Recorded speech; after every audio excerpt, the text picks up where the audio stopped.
Next distinguished panelist is Fanoulla Argyrou, who's an author and researcher, and she's the Greek Cypriot member of our panel. Very pleased to have her, and she'll be speaking about the roles of the European powers in the Soviet Union in the genocide that unfolded in Anatolia. Thank you. Thank you. Thank you.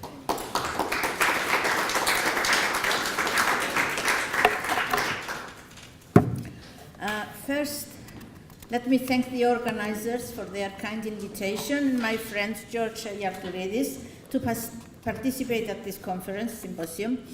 In doing so, I also pay tribute to the Greek politician Michalis Charalambidis, who initiated its historical duty for recognition back in 1980s. Germany has apologized to the Jewish nation. Russia opened the secret files for the 1940 massacre of Polish officers by order of Stalin at Kalin Forest. Russian President Mikhail Gorbachev admitted the Soviet atrocities against the Greeks of Caucasus as a very tragic historical occurrence.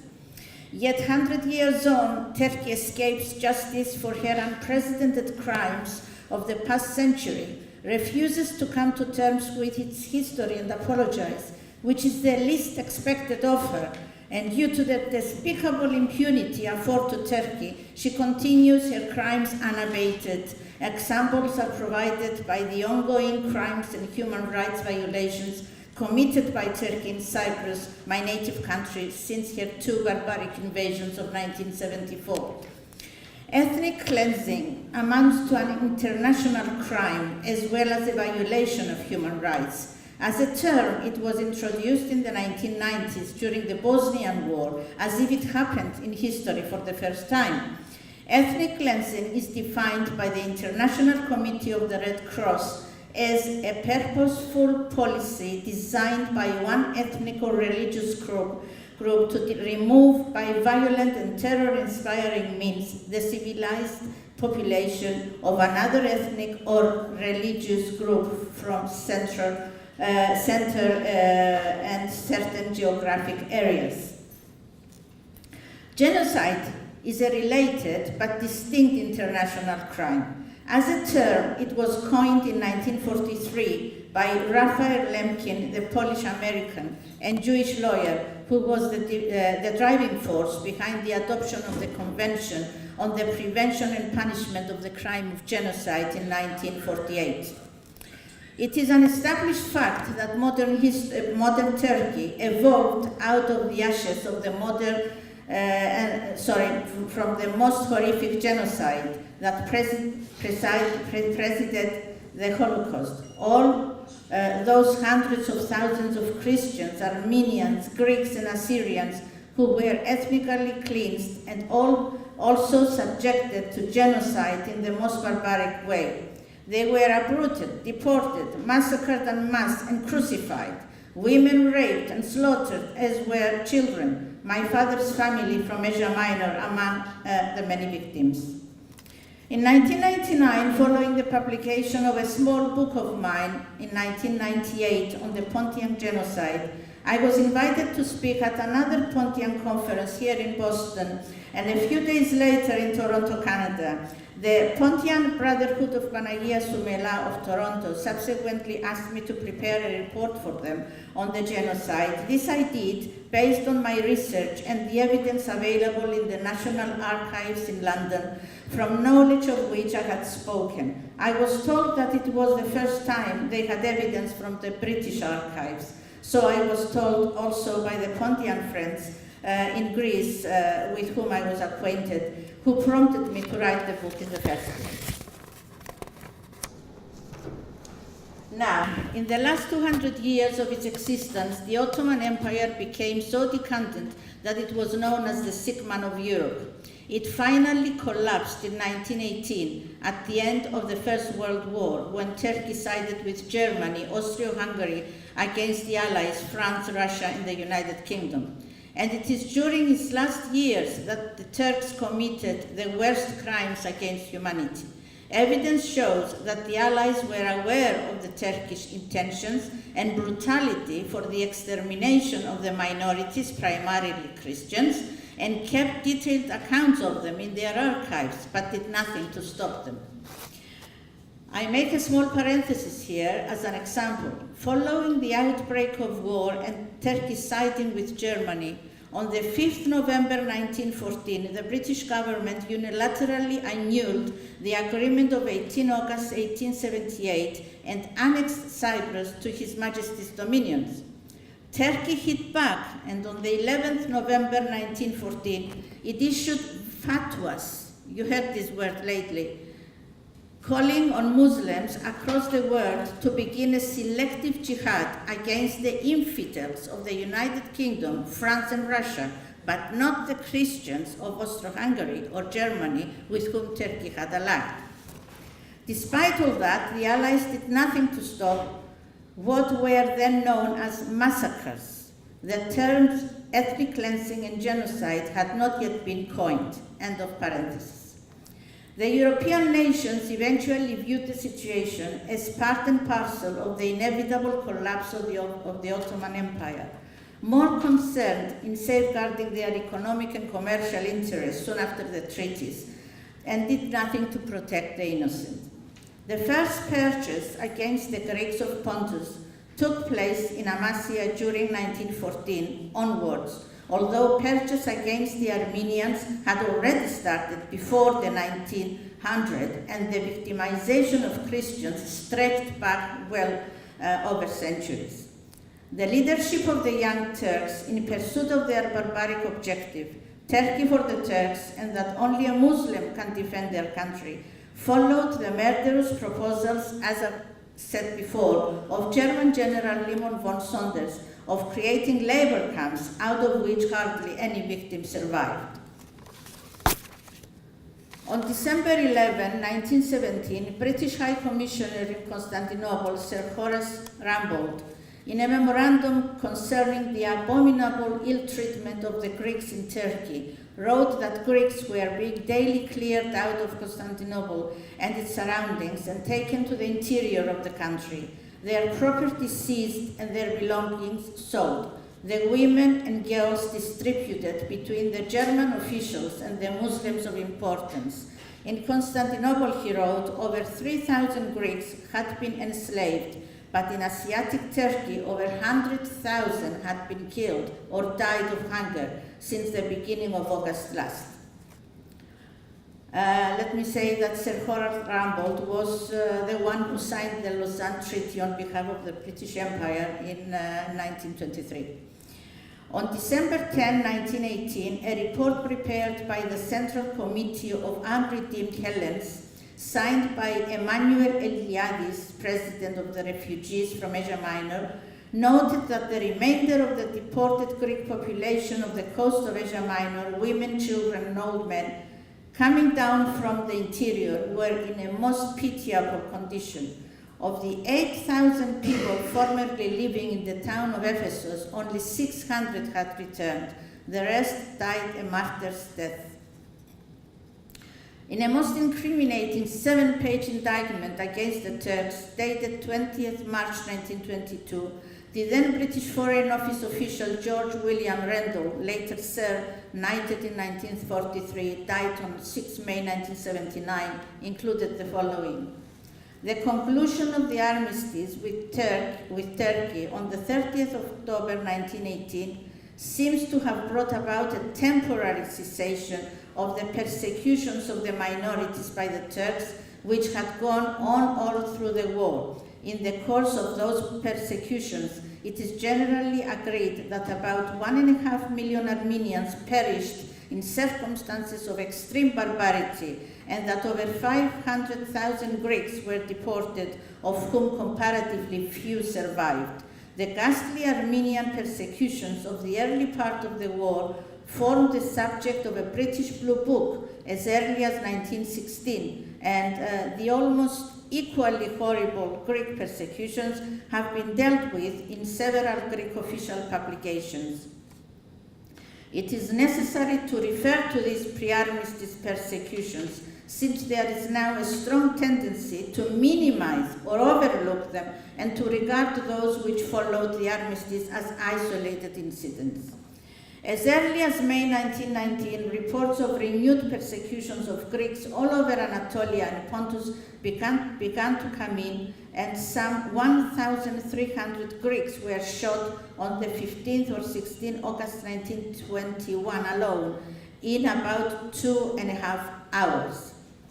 Greeks continued to be sent, he wrote, out in groups of 800 to 1,000 until all Greek men from Samsun had been deported, robbed, even to the detail of having their gold teeth stolen. An estimate of 200 killed in each place out of a group of 800 to 1,000 would be very conservative. On the 22nd of March 1920, Admiral Sir John Michael de Robeck of the Allied Naval Force in the Dardanelles, he died 20th January 1928, emphatically noted that the proceedings lacked none of the ruthless and insensate brutality which hitherto have characterized Turkish outbreaks of massacre.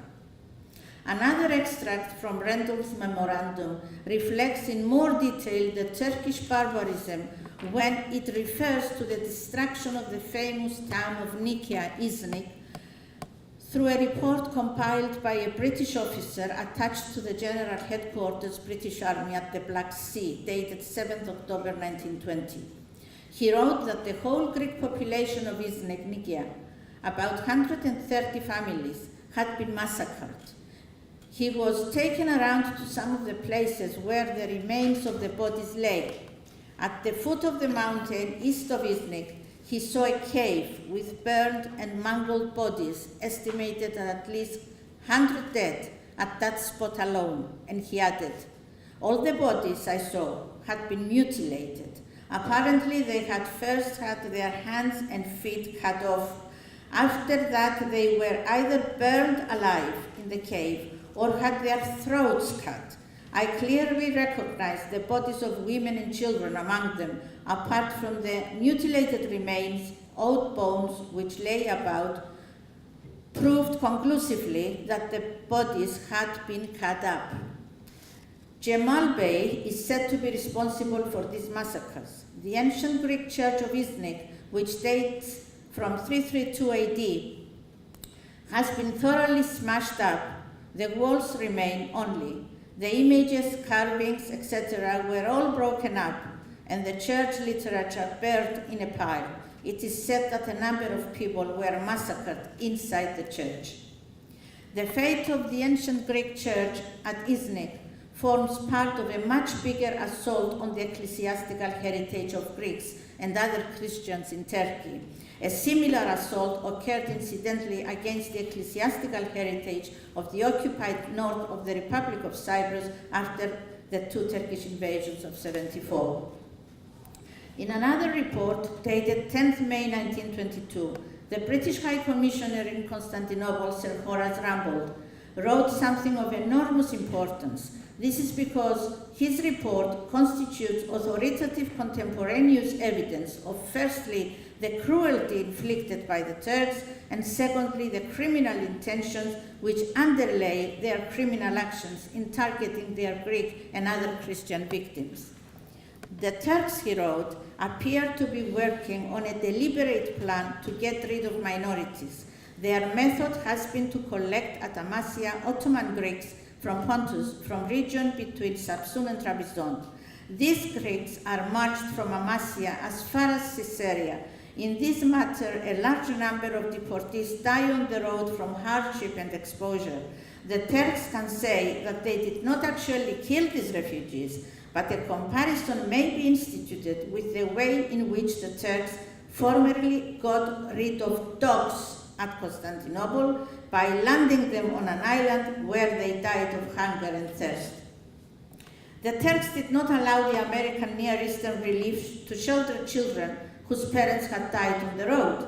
Volunteers saw thousands of bodies on the roads. 2/3 of Greek deportees were women and children. Turkish officials at Head Educational Department at Karkut told American Dr. Ward, as an illustration of Turkish inefficiency, that in 1915 they had not made a clear job of massacres. Next time, Turks would take care to do their job properly. Dr. Ward believed the Turks' deliberate policy was to exterminate the minorities, and Dr. Mark Ward was in charge of a hospital of the American Near Eastern Relief Organization in Khartoum. He kept a diary with detailed insight into the character of the deportations, and there are more details in the British files at the British National Archives in London. And on the 11th May 1922, Foreign Office official Dean G. Osborne, who was a Middle East expert, wrote this: "There can no longer be any possible doubt that Ankara is deliberately exterminating all Christian minorities and that they will not hesitate to extend the system to the Smyrna area. Their counter-propaganda is intended to shield themselves. We have clear proof and evidence that the Turks are as unfit as ever to govern themselves or others. I do not see how we can hand Smyrna unless the Greeks and Armenians have first been removed, and I do not see why they should be. As the Turks are incapable of conforming to the most elementary standards of civilization, they must take the consequences. We cannot sacrifice the rights of living Christians to the rights of dead Turks.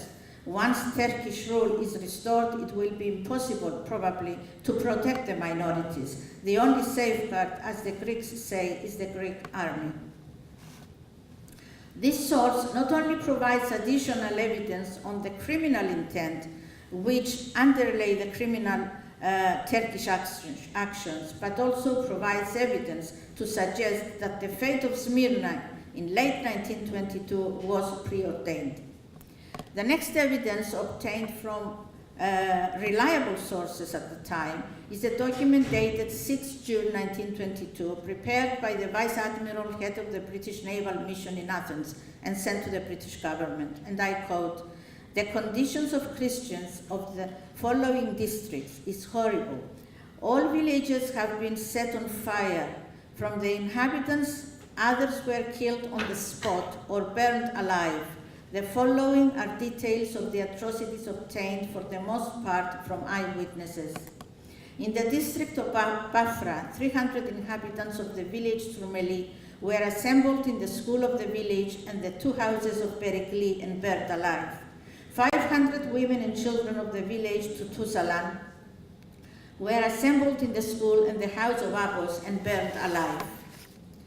At the village of Ebren Uzji, they shut in the houses of Haralambos and Dodos Themistoklis about 400 persons and set fire to the houses." Another report made from information given by John Evremides and George Issaridi, refugees from Pontus, dated November 1921, referred to the systematic persecutions against the Greeks of Pontus under the direction of a Turkish committee set up for this purpose, and Osman Aga and Nusat Bey at Kerazun and Edem Bey at Trabzon and several other Turks were members of that committee. Under the order of that committee, Nicolas Karakasides was murdered at Kerazun. Basil Albanides and his wife were assassinated in their own home at Trabzon, while other victims were Haralambos Lavasas, Monophthalmos and Dabetsaris, and several others of the same town. In 1920, August, the male population of Trabzon was imprisoned and then deported into the interior in groups of 50 to die of hunger and exhaustion, while their houses were pillaged and families maltreated. On 21st June 1922, the Foreign Office noted that the report was in harmony with information already in their possession. On the 3rd March 1922, the British authorities managed to obtain a copy of a confidential communication sent by Fethi Bey on 14 February 1922 from Samsun to Mustafa Kemal, President of the Great National Assembly at Ankara, requesting permission to carry even more expeditious and larger scale deportations. And George Randolph concluded as follows: "The nationalists regard the minorities as having been the cause of unending trouble in the past and have decided that the best way to prevent the recurrence of this trouble is to put an end to the existence of the minorities. They want Anatolia for the Turks, and they would be perfectly prepared to subscribe to any arrangements made by the Allies for the protection of minorities, but that whatever these arrangements were, there would be no intention on the part of the Kemalists of ever seeing them fulfilled. Now I go to the Stalinist persecutions. The British documents, although refer to the Soviet persecutions of the Pontian population from the Caucasus, also refer to the Pontian population of the Caucasus and the persecutions by the Soviets. During the 1940s, Joseph Stalin's policy of extermination and ethnic cleansing was similarly brutal and ruthless as that initiated and systematically followed by the Kemalist Turks, aided to a large extent by feudal Kurds. As it was stated by British officials vis-à-vis the extermination of the Turks, of the dogs in Constantinople, the Russians may claim that they did not follow a policy of extermination of the Greeks or kill them, but to uproot them and drive them to the point of death amounts to the same. And if the Pontian persecutions are to be properly addressed, they must be addressed in their entirety. However, perhaps because of the prevalence of the left in Greece, Stalin's crimes have tended to be eclipsed in Greek circles. Among the documents in the British National Archives is a memorandum in French prepared by the Greek Chargé d'Affaires in Moscow, focusing on the origin and history of the Greek colonies in what it was called then the USSR. Foreign Office had this to comment regarding the Stalin deportations. The arithmetic is obscure sometimes, but this is a useful background note. It is evident that the Caucasian deportations are only the culminating point of a process already put into effect elsewhere. The Greek Chargé d'Affaires in Moscow gave an account of the deportations to the British ambassador, which he had derived from eyewitnesses. To quote from that report, on the night of the 13th and 14th June 1949, all the inhabitants of the Caucasus of foreign origin were deported to a destination which is still unknown. Only wives of Russian origin and their children have been exempted. The number of Greek nationals alone totaled 16,000 persons. On the 13th June 1949, at 3 a.m., military lorries transported all members of their families carrying their scanty baggage with them. Not a single foreigner was left in the whole region of the Caucasus. To the nearest railway stations and guarded by soldiers are not allowed to communicate with anyone at all, and they were taken to unknown destinations. But it seems more than probable, noted the report, that the deadly climate of Central Asia will prove fatal to them after the temperate climate of the Caucasus. On July 8, 1949, the British Commonwealth Relations Office informed confidentially the governments of Canada, Australia, New Zealand, South Africa, India, Pakistan, Ceylon, and the United Nations that it was at the same time seeking the agreement of the Greek government to use this report for propaganda purposes. Another such report, dated August 18, 1949, from the British Embassy in Moscow, gave further information. Approximately said 17,000 deportees are reported to have arrived in South Kazakhstan by the end of June, now working on the harvest of wheat and cotton under terrible heat. Not paid for their work, but receive only food of poor quality. They are said to be dressed in light summer clothes suited to the mild Caucasian climate, and therefore, unless they are provided with heavier clothes, will be in a tragic position in the severe Siberian winter. The deportees were obliged to sign statements that they were willing to stay in Kazakhstan. A family which owed, for example, goods of 50,000 rubles in the Caucasus was reported to have been offered by the Soviet authorities compensation of only 200 rubles for the property it was compelled to abandon. Further reports on these deportations continued to reach the British Embassy in Moscow, and which were dispatched to the different Foreign Office departments and are available in the British National Archives at QSARI for everyone to view. The Foreign Office on the 20th June 1949 wrote, "They will be scattered, I expect, and not heard of again." Although the British and Americans were in favor of highlighting the Stalinist persecutions and bringing the matter to the United Nations, unfortunately it was the Greek government itself that decided to close the matter, refraining from taking any action against the Soviet policy of deportation and persecution of the Greeks of Caucasus. Whilst British Daily Telegraph on October 18, 1949 was detailing these atrocities, entitled "Mass Caucasus Deportations, United States Report." This case was never reopened until very recently, and this thanks to the efforts of academic Dr. Vlasis Aktsidis, a scholar on Soviet documents. My contribution has been confined to the findings, knowledge, and evidence regarding the Pontian Greek genocide committed by the Turks as available to us in the British National Archives at Kew-Surrey. The Turks for a century do nothing less than distort the facts, deny their crimes against humanity with vengeance, vindictiveness, and falsehood. I must refer to the meaningful article of English writer Andrew Norman Wilson on 17 December 1999 in the London Evening Standard, just before the turning of the century, entitled, "Our century has been marked by the slaughter of millions.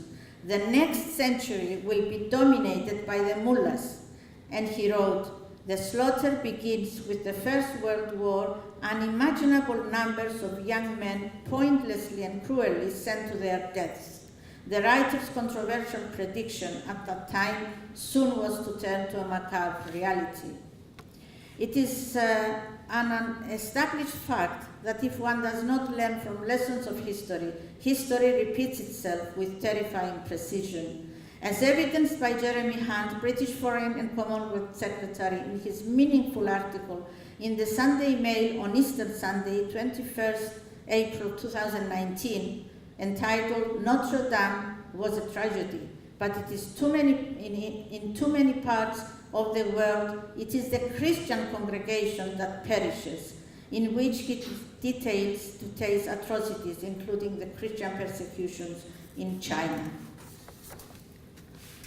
Whichever term one uses, ethnic cleansing or genocide or both, nobody can deny that grave international crimes and inhumane acts took place in the detriment of many. And due to impunity and deafening silence, these crimes are repeated themselves relentlessly. Finally, I wish to applaud the pioneering decision to include the teaching of the Pontian genocide in the elementary and secondary education in Boston. To quote from the Times in London on 21st November 1998, "History lessons are the civilization's core and the core curriculum. To be ignorant of what happened before one was born is to remain a child for one's whole life. For human life is no better than that of a lesser animal, unless it is woven into the life of its ancestors in the record of history. History is more than a tool, it's a subject that defines us all." Thank you.